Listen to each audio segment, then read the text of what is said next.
तो day 3 of our adventure begins. आज चलते हैं सेंट्रल पार्क, जहाँ पे फ्रेंड्स की शूट हुई है, वो पार्क कैफ़े एंड पूरा जो पार्क है मैनहट्टन में वहाँ, और उसके बाद एम्पायर स्टेट बिल्डिंग एंड आसपास जो भी देख पाते हैं वो सब करते हैं। पहुँच गए न्यूयॉर्क पेन स्टेशन और अब आगे देखते हैं कि सेंट्रल पार्क कैसे जाना है।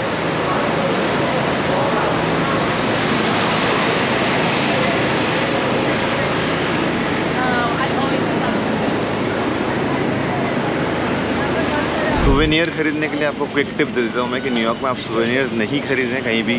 जब आप एज में जाएं, एम्पायर स्टेट में जाएं, स्टॉक एक्सचेंज जाएं, कहीं भी, वहाँ पे आपको $7, $8, $10 की सुवेनियर्स मिलेंगे। न्यूयॉर्क में रोड साइड सुवेनियर्स बहुत सस्ते हैं, $1, $2 में आपको मिल जाएंगी सेम चीज़। सो ध्यान रखिए कि आप यहाँ से खरीदें।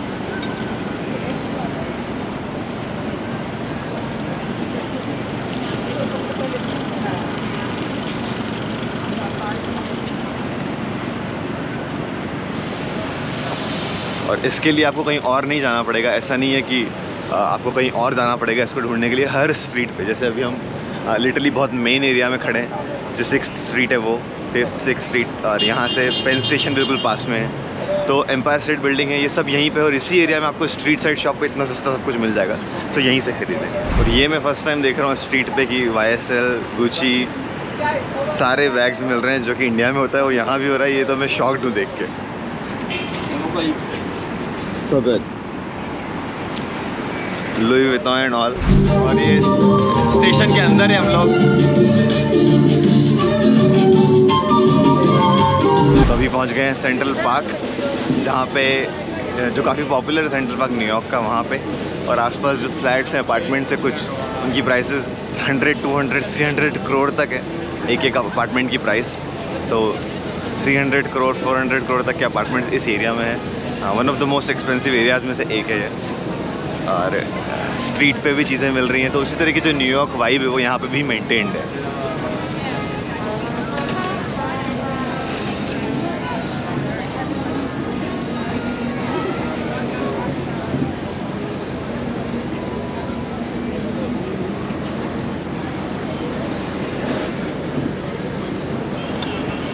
ट्राई करते हैं फलाफल यहाँ का। स्ट्रीट पे हर जगह काफ़ी पॉपुलर इनके फूड जो कार्ट्स हैं वो लगी हुई हैं, तो एक फलाफल लेते हैं। Tomatoes, onions, green peppers, lettuce, everything. तो स्टार्टिंग के लिए हमने ले लिया था फलाफल और फ्रेंच फ्राइज। कैसा लगा मम्मी? बहुत बढ़िया।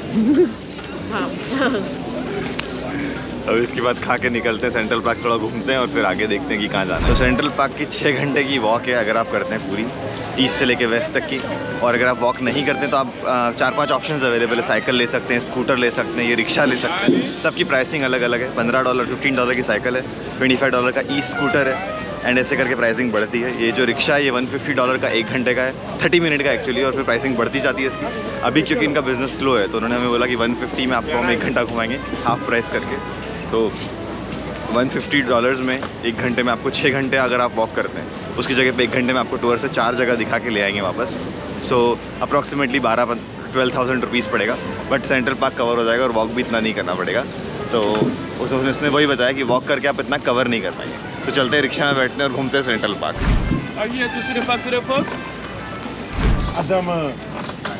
तो सेंट्रल पार्क का टूर हमारा स्टार्ट हो गया। काफ़ी डिटेल्स उन्होंने दी, बोला ऑन द वे बहुत सारी चीज़ें जहाँ पे हॉलीवुड मूवीज़ की शूटिंग हुई है, बीच में कल हो ना हो की शूट भी हुई है, वहाँ भी वो बोल रहे हैं लेके जाएंगे, तो मैं वो भी दिखाता हूँ आपको।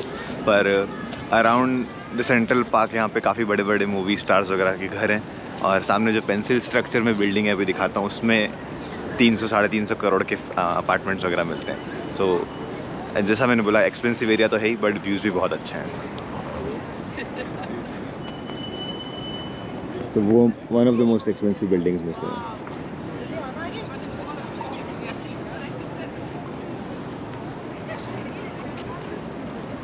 लोग एक्सरसाइज कर रहे हैं, कुछ लोग पिकल बॉल खेल रहे हैं। मतलब इतने मेन एरिया में होके भी उन्होंने फैसिलिटीज़ वगैरह का काफ़ी ध्यान दिया कि छोटा एक जिम टाइप का भी एक्सरसाइज करने का तो क्लब है। काफ़ी सही है। कुछ लोग सन बाथ ले रहे हैं नीचे।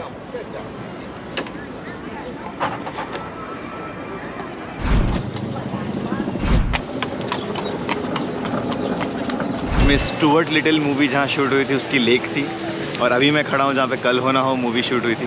तो कल हो ना मूवी में सीन है शाहरुख खान का, वो इस जगह पे शूट हुआ है सेंट्रल पार्क में।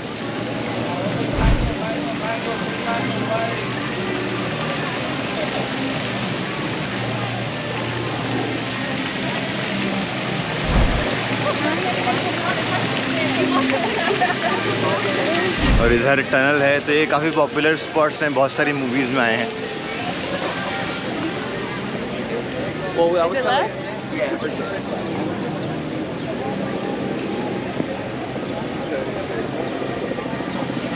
सो अभी तक तो हमें $150 वर्थ लग रहा है टूर का, बिकॉज बहुत बड़ा पार्क है। हम लोग काफ़ी टाइम से, मतलब अगर पैदल चलते तो यहाँ तक पहुँच नहीं पाते, इतना वॉक करना पड़ता। सो ये ओवरऑल ऐसा लग रहा है कि अच्छा रहा, हमने डिसीजन लिया कि रिक्शा ले लिया। और यहाँ पे मैक्सिकन फ्रूट वेंडर्स हैं जो $5 में फ्रूट्स दे रहे हैं, तो ये फ्रेश फ्रूट कट के आपको मिल जाते हैं। तो ये भी काफ़ी सही है कि गर्मी का टाइम है थोड़ा, तो फ्रूट्स वगैरह खाते रहें।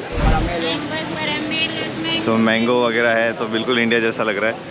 मैंगो कट के, तरबूज कट के मिल रहे हैं। यहाँ पीछे आप बोट रेंट करके चला सकते हैं और काफ़ी सारे टर्टल्स हैं यहाँ पे। सो बहुत सारे कछुए हैं पानी में।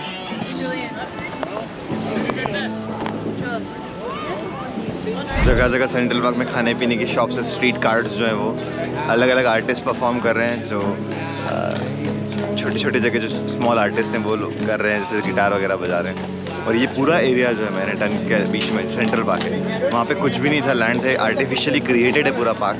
50,000 ट्रीज़ इन्होंने प्लांट किए थे और उसके बाद ये पूरा पार्क क्रिएट किया गया। सो ये ट्रीज़ और सब कुछ ला के लगाए गए हैं। ऐसा नहीं था कि यहाँ पे जंगल था उसको काट के इन्होंने बनाया, नहीं, एवरीथिंग इज़ क्रिएटेड लाइक। तो अभी वो टूर में हमको बोल रहे थे कि पूरा फेक है, इन द सेंस कि ये बनाया गया है मैन मेड। इसके पहले यहाँ पे सिर्फ कंक्रीट और पूरा रेती पत्थर वगैरह पड़ा था। पीछे पेंटिंग क्लास चल रही है। सो बढ़िया पार्क में बैठ के पेंटिंग बना रहे हैं। और एक रोमांटिक सा ब्रिज है, शायद स्पाइडरमैन मूवी में आया था, वो है।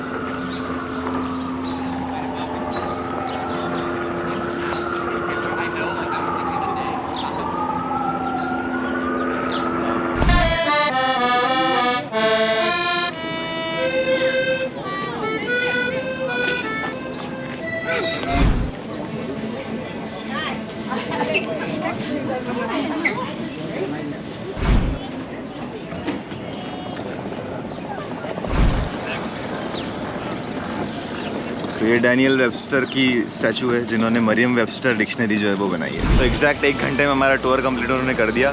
और काफ़ी सारी इन्फो दी कि जो मैं बता रहा था आपको, 300-400 करोड़ के जो अपार्टमेंट थे उसमें पेंट हाउसेस वगैरह जो है वो सेलिब्रिटीज़ ने खरीदे हैं। और वो बता रहे हैं कि 1000 करोड़ से लेके 2000 करोड़, यानी कि 100 मिलियन से लेके $200 मिलियन, $300 मिलियन तक के पेंट हाउसेस और ऊपर के अपार्टमेंट्स हैं इसी एरिया में।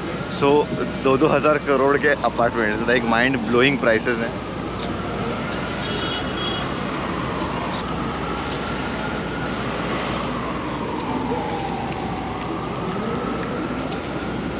सेंट्रल पार्क से निकल के पहुंच गए हैं वेसल।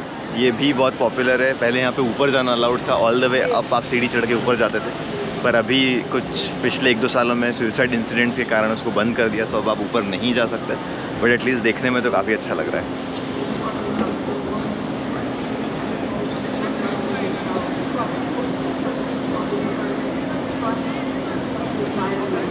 तो पीछे एज है जहाँ हम गए थे, एज के जस्ट साइड में वेसल है।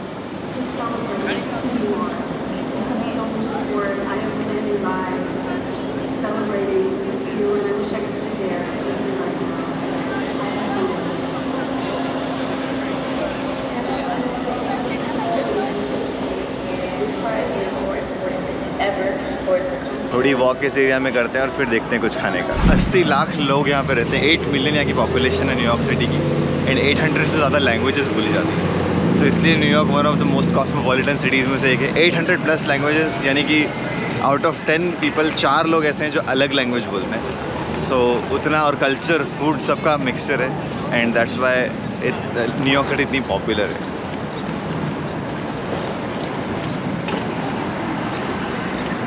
न्यूयॉर्क स्टाइल पिज़्ज़ा बहुत पॉपुलर है। Around 150 to 200 years back first pizza US का न्यूयॉर्क में आया था, और इसलिए NYC पिज़्ज़ा बहुत पॉपुलर है। तो अभी हम खड़े हैं एक पिज़्ज़ा शॉप में, जहाँ पर ट्राई करते हैं NYC पिज़्ज़ा कैसा है और क्यों इतना स्पेशल है।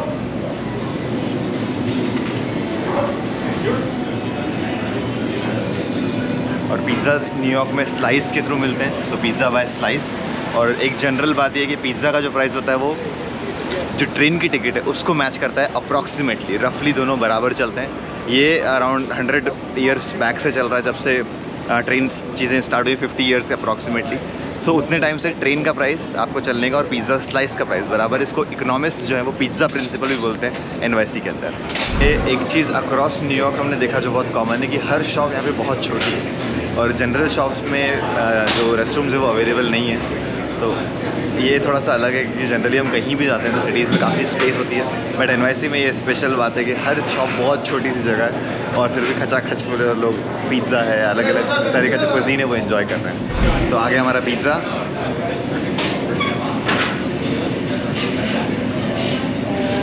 Looks good.